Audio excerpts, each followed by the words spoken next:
They are the champions of college football in Walnut, hauling in the #1 class. It's certainly a class that's high on quality over the quantity, and with just 14 commits.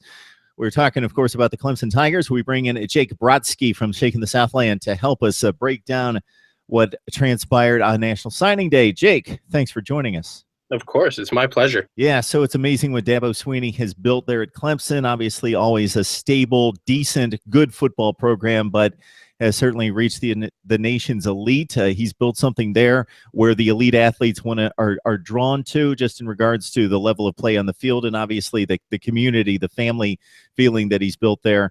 Your thoughts about the class here in 2017? Well, now I saw this said on Twitter, and so this wasn't me. I don't remember the exact user, but the biggest thing that I want to note about this team is they're losing some star players. They're replacing those stars with new stars, and that's how you build the dynasty. That's what you see teams like Alabama do. That's what the greats are able to do. And as you mentioned, they've really built one of those teams that the top athletes want to go to. So the first kid that you have to note has to be Hunter Johnson, and he's an early enrollee. He's there for spring ball out of Indiana. I believe he's the #2 pro-style quarterback in the country.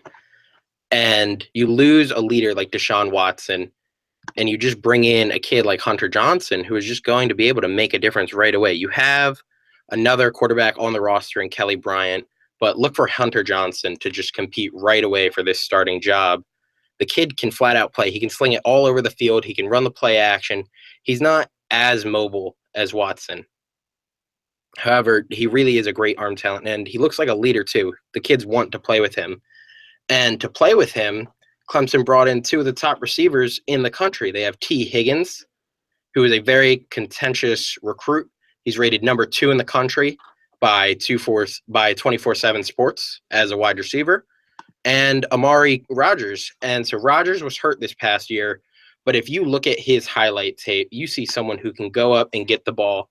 And he's not a big kid. He's only listed at 5'9.5", 5'10", but he has ball skills, and he's also very quick, running a 4.40 as a high schooler.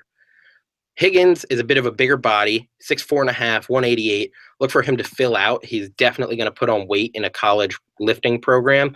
He's probably going to get up to around 200 pounds and turn into just one of those freak athletes that kind of, you saw how Julio Jones dominated in the Super Bowl just yesterday. Look for Higgins to potentially turn into that type of player.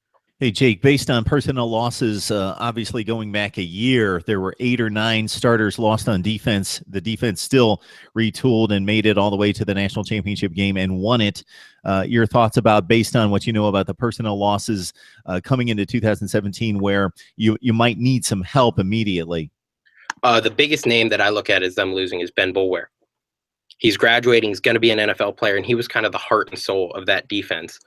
But what Clemson did do, not exactly Boulware's position. Boulware is a linebacker. They brought in 3 4-star defensive ends. Clemson D-line is starting to make a name for itself. Yeah, it's pretty amazing when you watch the NFL Combine now, where Clemson's considered wide receiver U now, but it's also defensive line U. You just see him come off the conveyor belt, and we saw it last night. You mentioned the Super Bowl.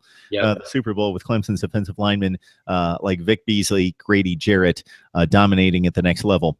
Jake Brodsky joining us from Shaking the Southland, breaking down Clemson's 2017 recruiting class. Jake, we know that you need to run. We appreciate the time. Thank you very much.